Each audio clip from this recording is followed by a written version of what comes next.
The biometric login on my corporate banking terminal cleared with a soft green chime, but the dashboard that loaded a fraction of a second later was completely unrecognizable. I did not see my standard operating capital. I did not see my meticulously managed domestic liquidity pools. I saw a stark, aggressive red banner dominating the top of the monitor, locking me out of every single financial node I possessed. Status, asset freeze, federal IRS levy, Form 668-AC, outstanding tax liability, $512,450. It was 8:15 on a Thursday morning. I am a 34-year-old senior forensic data architect. I spend my entire professional life analyzing the microscopic financial footprints of Fortune 500 companies.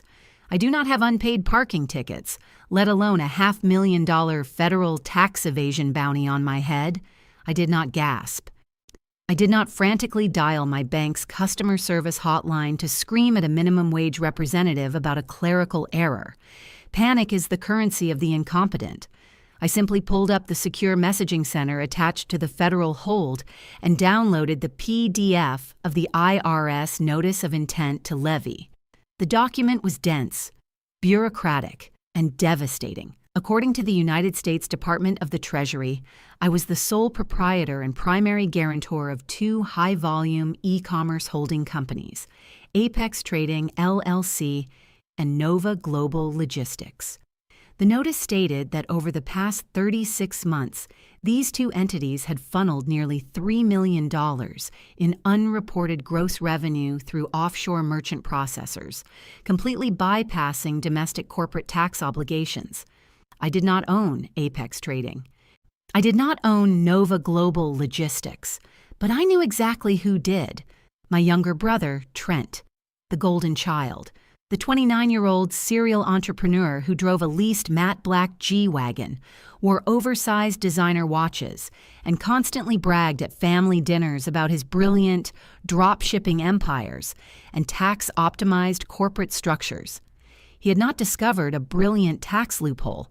He had committed severe synthetic identity theft, utilizing my pristine Social Security number and my flawless credit profile to anchor his shady LLCs.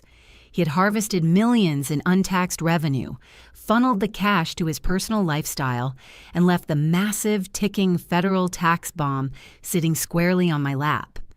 I did not spend the next hour crying.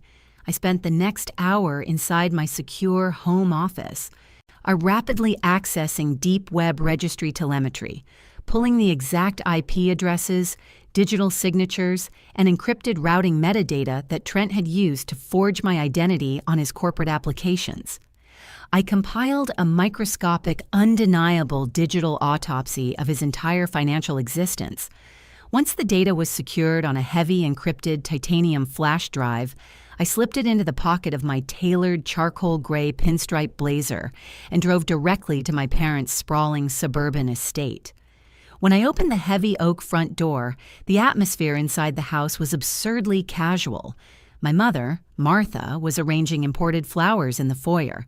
My father, Richard, was reading a golf magazine in the living room, and Trent was sitting at the kitchen island typing on his silver MacBook, wearing a designer cashmere sweater bought with laundered money. I walked into the kitchen and placed my smartphone completely flat on the marble island, directly over Trent's keyboard. The screen displayed the aggressive red IRS seizure notice and the $500,000 federal liability attached to my identity. Trent looked at the screen. He didn't jump. He didn't even look guilty. He simply leaned back on his expensive bar stool and let out a long, theatrical sigh, as if I had just interrupted his workflow with a trivial administrative complaint. "Look, Victoria, calm down," Trent said, waving his hand dismissively. "My CPA was supposed to file an extension for the holding companies. The IRS algorithm just triggered an automatic compliance hold. It isn't a big deal." "An automatic compliance hold?" I repeated, my voice as flat and heavy as a steel vault door. You bypassed federal Know Your Customer protocols to attach my Social Security number to fraudulent Nevada shell corporations, and you evaded $500,000 in commercial taxes. The Internal Revenue Service just executed a total asset freeze on my entire life to recover your stolen liquidity. Richard and Martha walked into the kitchen, drawn by the cold, slicing volume of my voice. They did not look horrified at what their son had done. They looked annoyed at my tone. "Victoria, please drop the corporate interrogation voice," Martha scolded, crossing her arms tightly. "Trent told us about his little administrative oversight. His credit was ruined from his last startup, and he just needed a clean profile to secure the payment processing terminals for his new business. And he is family. He didn't steal from you. He just borrowed your financial infrastructure. And now I am facing an immediate federal indictment for severe tax evasion," I stated cleanly, looking directly at my father. Richard stepped forward, adopting his booming, patriarchal authority. "You are overreacting. You have an immaculate financial record and a highly successful consulting firm. If you just call the IRS, plead administrative ignorance, and set up a quiet payment plan, they will unfreeze your accounts by Monday. We will even help you make the monthly minimums. Trent cannot take a federal hit right now. He is just about to secure Series A funding. Take the fall on paper, Victoria. Protect your brother." They actually believed that sharing a bloodline granted them absolute immunity from federal law. They believed I would happily absorb a $500,000 felony, risk federal prison, and destroy my own life's work simply to ensure the golden child didn't have to face the consequences of his own arrogance. "I'm not going to set up a payment plan to finance Trent's federal crimes, Richard," I replied smoothly, checking my silver watch. "And I am certainly not going to plead ignorance to the Department of the Treasury." "Well, you don't have a choice, Victoria," Trent snapped, his dismissive arrogance suddenly shifting into cornered hostility. "The LLCs are registered under your Social Security number. The digital signatures are yours. The IP addresses trace back to your home state. If you try to point the finger at me, it will just look like you're a desperate tax cheat trying to frame her own brother. You have absolutely zero proof I touched those accounts." Right on cue, the heavy brass knocker on the front oak door echoed sharply through the foyer. 3 loud, perfectly spaced, authoritative strikes. Trent smirked.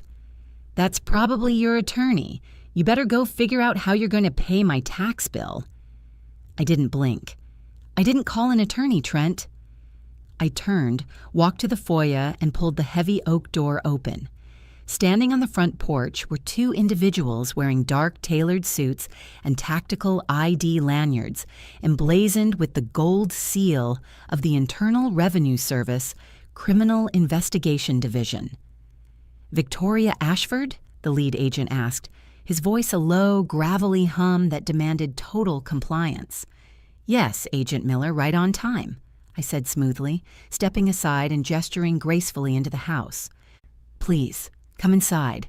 My brother and my parents are currently waiting in the kitchen, and I have a flash drive that is going to save your division about 6 months of forensic discovery." The arrival of the Internal Revenue Service Criminal Investigation Division inside a sprawling, wealthy suburban home does not happen with cinematic sirens or drawn weapons. It happens with the quiet, devastating efficiency of professionals executing a coordinated federal mandate. Agent Miller and his plainclothes partner, Special Agent Davis, stepped over the threshold of the foyer, their dark suits and tactical gold-sealed lanyards aggressively clashing with the curated, affluent aesthetic of my parents' home. They did not remove their shoes. They did not offer a deferential, polite greeting.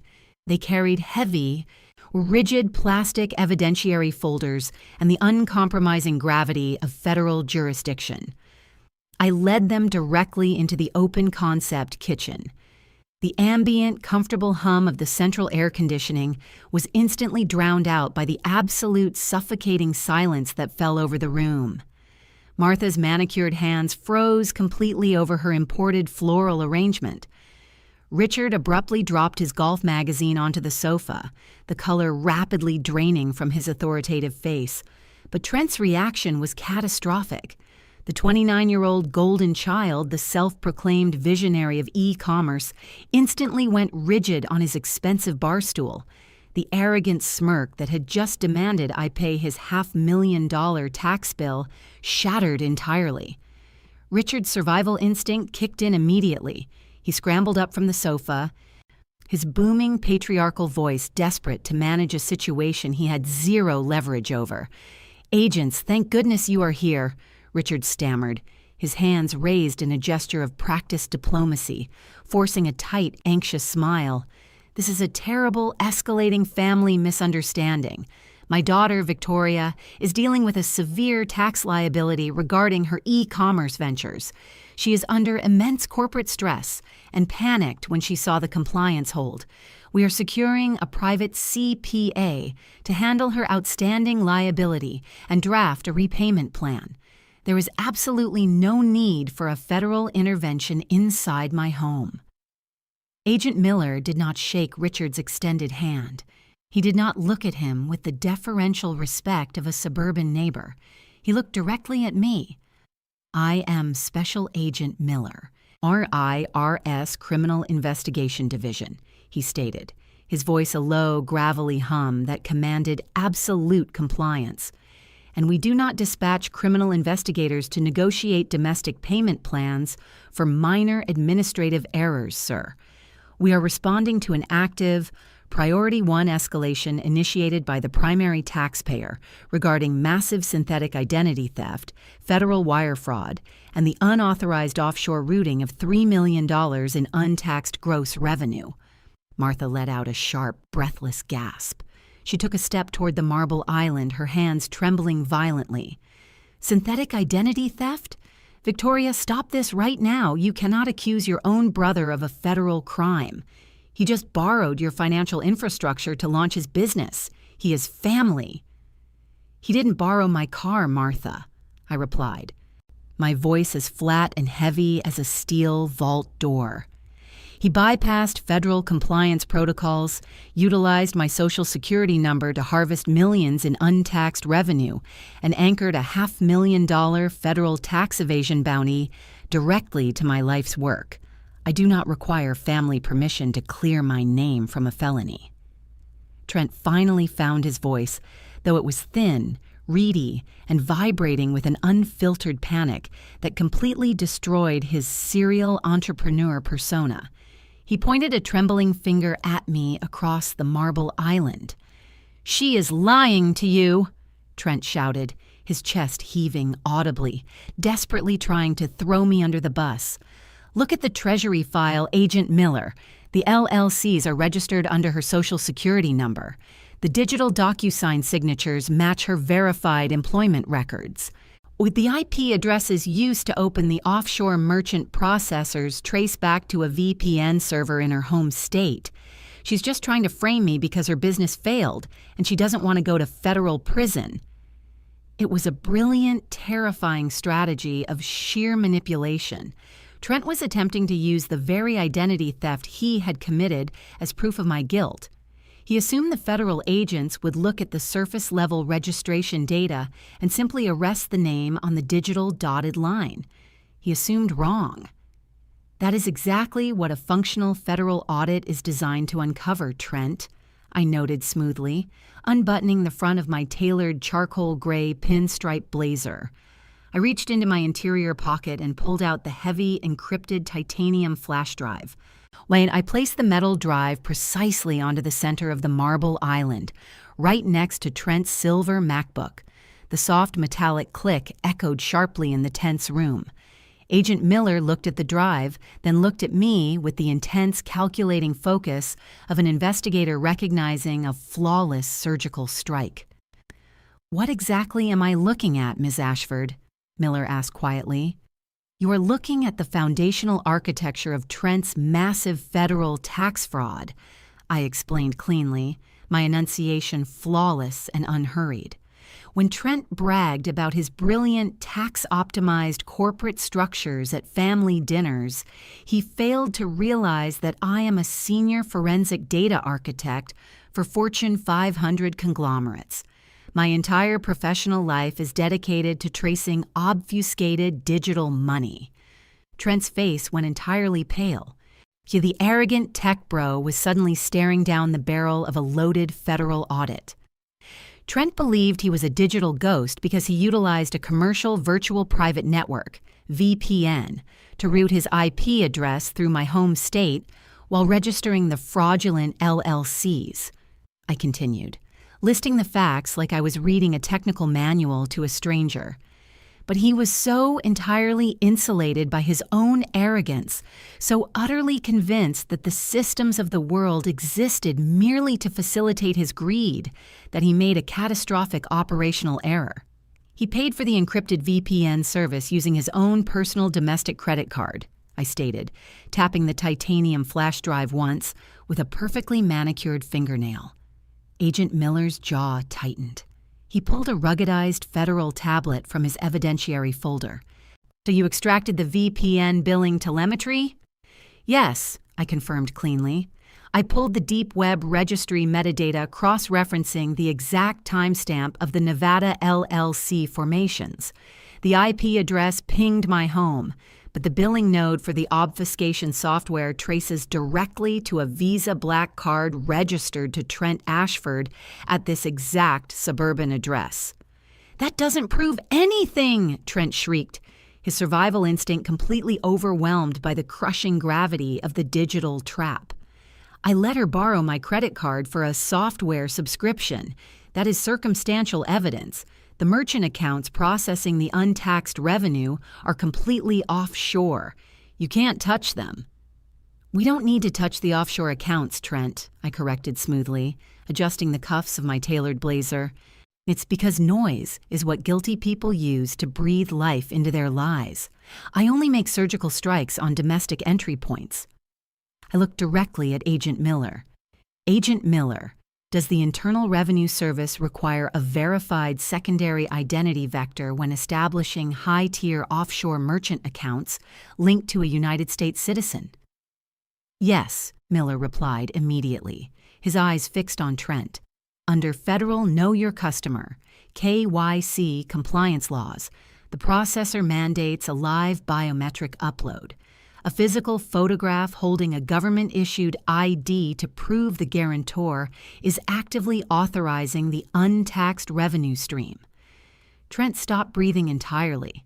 The sheer devastating magnitude of the word biometric paralyzed his analytical pacing.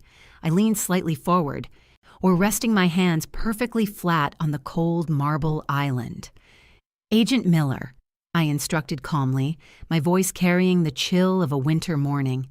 I want you to plug that flash drive into your secure terminal. I want you to open the folder labeled KYC Submissions. And I want you to look at the high-resolution time-stamped photograph Trent Ashford uploaded to the Cayman Islands merchant processor to secure the $3 million in untaxed revenue. Special Agent Miller did not hesitate. The veteran IRS criminal investigator picked up the heavy titanium flash drive from the marble island and inserted it smoothly into the encrypted port of his ruggedized federal tablet. The sprawling suburban kitchen fell completely silent. The ambient, yet polite hum of the central air conditioning was the only sound in the room as the tablet screen glowed with a harsh, uncompromising blue light. Miller tapped his screen twice with a stylus, navigating through the meticulously organized forensic directories I had compiled. He opened the folder labeled KYC_submissions. The high-resolution image loaded instantly. Miller's hardened, analytical face did not break its professional composure, but a sharp, undeniable flicker of lethal federal recognition crossed his eyes. He slowly turned the heavy tablet around and placed it flat onto the marble island, directly facing my parents and my younger brother. Displayed on the glowing screen was a razor-sharp, high-resolution digital photograph. and it was a mandatory compliance selfie required by offshore merchant banks to prevent international money laundering.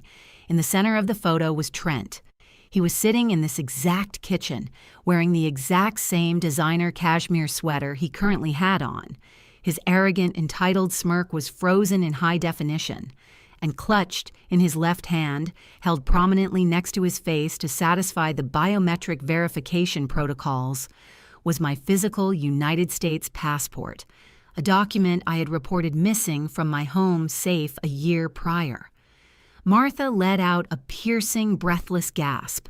The polished, condescending matriarch who had just scolded me for using my corporate interrogation voice completely shattered into a million irreparable pieces. The physical, undeniable proof of a massive federal felony was staring her directly in the face. And she stumbled forward, her manicured hands reaching desperately toward the edge of the marble island. "Trent, what is that?"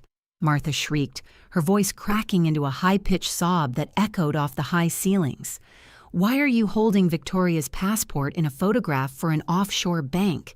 You told us you just borrowed her credit profile. You told us it was a minor administrative oversight." Richard forcefully pulled his arm out of his frozen posture, his face flushing a violent dark red. He abandoned his desperate silence and rushed toward the marble island, instantly adopting the booming, authoritative tone of a patriarch attempting to forcefully manage a subordinate. "Agent Miller, wait!" Richard shouted, slamming his hand down next to the glowing tablet. "Do not formalize this investigation. We can structure a repayment plan. I will liquidate my domestic stock portfolio. I will cover the $500,000 tax liability right now. I will cut a certified cashier's check to the Department of the Treasury to clear the balance. This is a massive family misunderstanding. You cannot arrest my son for trying to build a business. You cannot buy your way out of synthetic identity theft and federal tax evasion with a personal check, Richard," I stated, my voice slicing through his rising panic with absolute authority. Richard stopped dead in his tracks, staring at me in paralyzed shock. "What are you talking about? It's just unpaid taxes. If the government gets their money, the problem goes away." I unbuttoned the cuffs of my tailored charcoal gray pinstripe blazer and rested my hands perfectly still on the polished marble. "Now, the Internal Revenue Service does not dispatch plainclothes special agents from the Criminal Investigation Division to collect a civil tax debt, Richard," I explained, listing the facts like I was reading a forensic audit. "They issue a standard bank levy and wait. Agent Miller is standing in your kitchen because Trent did not just evade $500,000 in commercial taxes. He actively routed $3 million of unreported gross revenue through unregulated offshore holding accounts to bypass domestic banking compliance. He committed international money laundering." Trent finally pushed himself off his expensive bar stool. His designer sweater suddenly looked entirely absurd on his trembling frame. He stepped backward, his eyes darting wildly between the federal tablet and me. "That you cannot prove the money laundering," Trent stammered, his voice thin, reedy, and devoid of his usual golden child entitlement. "The offshore processors are encrypted. The IP addresses are scrambled. You have a picture of me holding a passport, but you cannot legally connect the $3 million in untaxed liquidity to my physical location. That money is sitting in a decentralized digital wallet. You have absolutely zero leverage." I turned my attention entirely to my younger brother. I did not raise my voice. I simply let the massive weight of the digital paper trail crush the oxygen out of his lungs. "I don't need to connect the liquidity to your physical location, Trent," I replied evenly, my piercing hazel eyes locking onto his panicked face. "I just need to connect the liquidity to the hardware you used to steal it." Trent froze entirely. "What do you mean?" "The secondary folder on that titanium flash drive contains a deep packet analysis of the encrypted routing metadata from the Cayman Islands merchant processor," I explained, my voice as flat and heavy as a steel vault door. every single time you logged into that offshore portal to funnel untaxed revenue into your decentralized wallet, you utilized a secure web browser. And every single time that browser pinged the offshore server, it recorded the unique, unalterable Media Access Control (MAC) address of the physical network interface card requesting the transfer. The color drained entirely from Special Agent Miller's face. The veteran criminal investigator slowly looked up from the ruggedized tablet, the sheer, devastating magnitude of my forensic extraction crystallizing in real time. "You extracted the hardware MAC address from the offshore merchant portal?" Miller whispered, the silence in the room becoming suffocating. "Yes," I confirmed cleanly, and I cross-referenced that specific alphanumeric hardware identifier with the localized router logs I quietly pulled from my parents' home Wi-Fi network 10 minutes ago. I turned my attention entirely to Trent, raising one perfectly manicured finger and pointing it directly at the silver laptop resting on the marble island. The MAC address anchoring $3 million in federally laundered untaxed revenue, I stated calmly, is permanently hard-coded into the motherboard of the silver MacBook you are currently standing next to. A sharp, jagged gasp echoed across the kitchen. Trent realized instantly that he had not just stolen $3 million.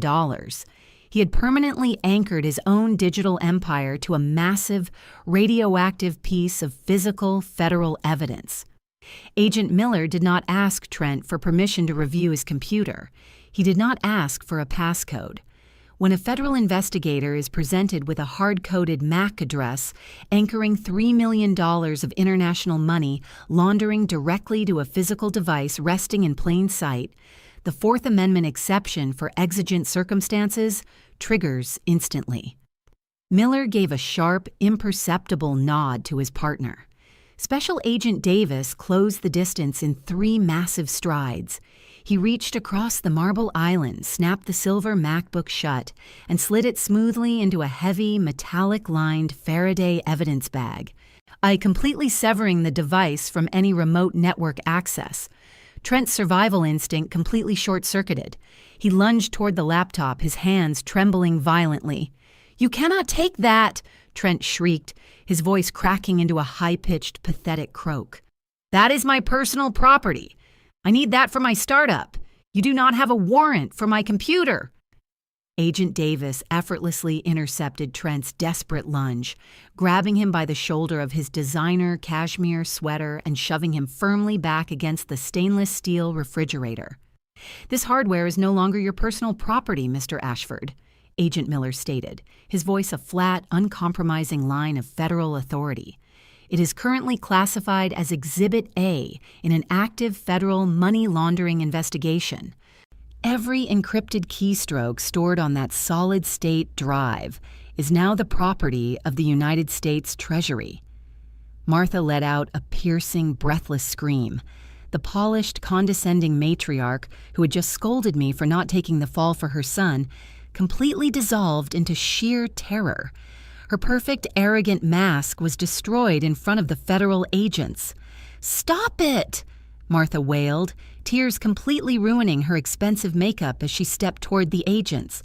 "He is 29 years old. He is just an ambitious boy. He didn't understand the tax structure.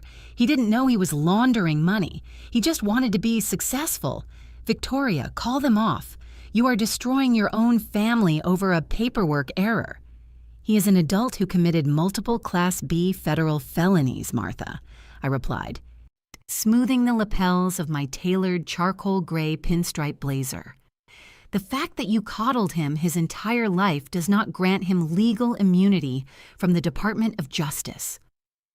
Richard forcefully pulled his arm away from his paralyzed shock. He puffed out his chest, desperately trying to reclaim the booming patriarchal authority he had wielded over this family for 3 decades. He stepped directly in front of Agent Miller, pulling a heavy leather checkbook from his suit jacket. "Agent Miller, this has gone far enough," Richard demanded, his voice echoing loudly off the high kitchen ceilings. "I am a prominent commercial real estate investor in this county. I will not have my son treated like a street criminal in my own home. I am retaining elite federal defense counsel right now. And I am going to write a certified cashier's check to the Department of the Treasury to immediately satisfy the entire $500,000 liability. Agent Miller slowly stopped securing the evidence bag.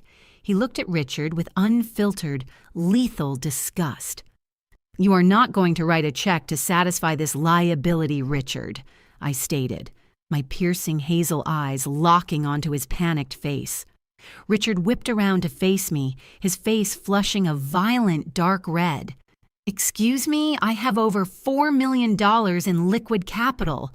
I will pay whatever it takes to fix this." "You had $4 million in liquid capital," I corrected cleanly, checking my silver watch. "Past tense." The ambient, polite hum of the central air conditioning was the only sound in the sprawling kitchen. Richard stopped breathing entirely, and the leather checkbook frozen in his hands. "What did you just say?" Richard whispered. "The Internal Revenue Service Criminal Investigation Division does not simply freeze the accounts of the primary target, Richard," I explained, listing the facts like I was reading a forensic audit. "They are required by federal law to follow the laundered money. And when I ran the deep packet analysis on Trent's offshore Cayman merchant processors, I did not just find the untaxed revenue he used to lease his matte black G-Wagon. I unbuttoned the cuffs of my blazer and rested my hands perfectly flat on the cold marble island. I found a highly specific consecutive series of digital wire transfers executed 6 months ago," I continued, my voice carrying the chill of a winter morning. Trent routed exactly $250,000 of federally laundered, untaxed money directly into your joint domestic checking account. He claimed it was a gift from his successful new startup to help you remodel the guest house. Martha's knees buckled slightly. She grabbed the edge of the marble island to keep from collapsing onto the hardwood floor. "You accepted $250,000 in federally laundered funds, Richard," I stated calmly, my eyes entirely devoid of sympathy, "which means you completely commingled your pristine commercial real estate fortune with a massive, radioactive tax evasion syndicate." I turned my attention entirely to Agent Miller. "Agent Miller, what is the standard federal protocol under Title 18 of the United States Code regarding the domestic recipients of international money laundering?" Agent Miller did not hesitate. The veteran investigator looked at my father with the uncompromising gravity of a closed federal system. "Under federal asset forfeiture laws," Miller stated, his voice a flat, mechanical line of authority, "any domestic financial accounts found to be holding commingled, untaxed, or laundered offshore capital are subject to immediate, indefinite federal seizure pending a full forensic audit." Richard's face instantly drained of all color. He looked like he had just been physically struck. He stumbled backward, dropping his leather checkbook onto the kitchen floor. "Seizure?" Richard whispered, his booming voice cracking into a high-pitched, pathetic croak. "Now you froze my accounts?" "The United States Treasury executed a secondary collateral freeze on your entire domestic portfolio at exactly 8:30 this morning, Richard," I noted smoothly, my enunciation flawless. "You cannot write a check to post Trent's bail. You cannot hire an elite federal defense attorney. You cannot even buy a cup of coffee. Your accounts are locked, your credit lines are frozen, and your entire commercial real estate empire is currently under federal lock and key." Agent Miller did not give Richard a single second to process the absolute destruction of his commercial real estate empire. He smoothly unholstered a pair of heavy, matte black steel handcuffs from his tactical belt and stepped directly toward the marble island. "Trent Ashford," Special Agent Miller stated, his voice a low, gravelly hum that commanded total compliance in the sprawling, affluent kitchen.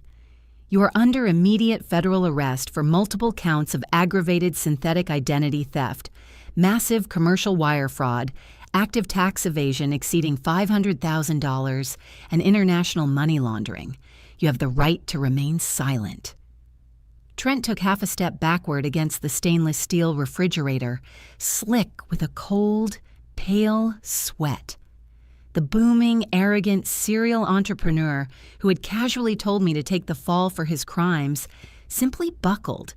He raised his trembling hands in a gesture of absolute, unfiltered panic. "No, wait," Trent stammered, his voice cracking into a high-pitched sob as Agent Davis forcefully grabbed his arm. "I am an early-stage founder. I am securing Series A funding this afternoon. I will give you the private keys to the offshore wallets. You can have the $3 million. Just let me call my investors." "You will have plenty of time to call your investors from the federal holding facility, Trent," Miller said, securing the heavy steel cuffs around Trent's shaking, manicured wrists. The mechanical ratcheting sound echoing off the high ceilings was the most definitive, uncompromising sound I had ever heard. Martha let out a piercing, breathless shriek as the second cuff clicked shut. She did not fight. Her knees simply gave out entirely, and she sank to the hardwood floor, sobbing uncontrollably. Her tailored suburban aesthetic, her perfect, arrogant mask of maternal enablement, was completely destroyed. Richard watched his golden child being physically restrained, his face slick with cold sweat, trembling violently near the dropped leather checkbook. The prominent commercial real estate investor was entirely broken by the sheer devastating reality that his $4 million fortune was currently locked inside a federal evidence vault. He had tried to buy his son out of a federal felony, and instead he had bought himself a massive, multi-year IRS forensic audit. I watched the federal agents actively escort my younger brother out the heavy oak front doors and toward the unmarked federal SUV parked in the driveway. I did not feel a sudden emotional rush of triumphant joy. I just felt the quiet, steady relief of a closed system functioning exactly as designed. Agent Miller paused in the foyer, turning his cold, analytical gaze back to my father. "Mr. Ashford," Miller stated, his voice devoid of any sympathy, "the Internal Revenue Service will be dispatching a forensic audit team to your commercial real estate offices by noon tomorrow. Do not attempt to move any physical assets or access any frozen credit lines. It will trigger an immediate secondary arrest for obstruction." Miller looked at me, tipping his head slightly in a rare gesture of professional respect. "Ms. Ashford, the Criminal Investigation Division is officially executing a full forensic extraction of your flash drive. Based on the preliminary biometric evidence and the hardware MAC verification, the federal levy against your Social Security number and personal accounts will be temporarily suspended by the end of the business day. You are cleared." "Understood, Agent Miller," I replied evenly, smoothing the lapels of my tailored charcoal gray pinstripe blazer. "Thank you for your efficiency." I picked up my smartphone from the marble island, stepped over my father's useless checkbook, and walked out the front door without looking back. 6 weeks later, the federal paper trail finalized their absolute systemic ruin. The Department of Justice did not offer a plea deal for utilizing a stolen Social Security number to launder $3 million through offshore Cayman accounts. Trent was formally indicted on multiple Class B felony counts. Without access to the traditional banking system or his decentralized wallets to post the massive federal bail, his private creditors violently foreclosed on his margin loans, seizing his leased matte black G-Wagon and his luxury apartment. He went from an arrogant, self-proclaimed visionary to a terrified, broke 29-year-old sitting in a federal holding cell, awaiting trial for international money laundering. Richard and Martha's domestic accounts remained completely frozen under federal asset forfeiture laws. Because they had knowingly accepted $250,000 in untaxed, laundered money to remodel their estate, the IRS launched a devastating, retroactive 5-year forensic audit into Richard's entire commercial real estate portfolio. The aggressive legal retainer required to keep them out of pre-trial federal detention completely drained their available cash reserves, forcing them to aggressively liquidate their sprawling suburban home at a massive loss just to afford groceries and legal fees. The IRS formally cleared my Social Security number of all fraudulent commercial tax liabilities, instantly restoring my immaculate credit profile and unlocking my operating capital. I filed a permanent ironclad restraining order against my entire family, and a federal judge granted it without hesitation. They thought they could use my identity as a shield, steal my financial infrastructure, and demand I go to federal prison to fund the golden child's delusions. But they anchored their entire digital empire to my forensic domain, completely forgetting that the real power always resides in the metadata. And my paper trail was bulletproof.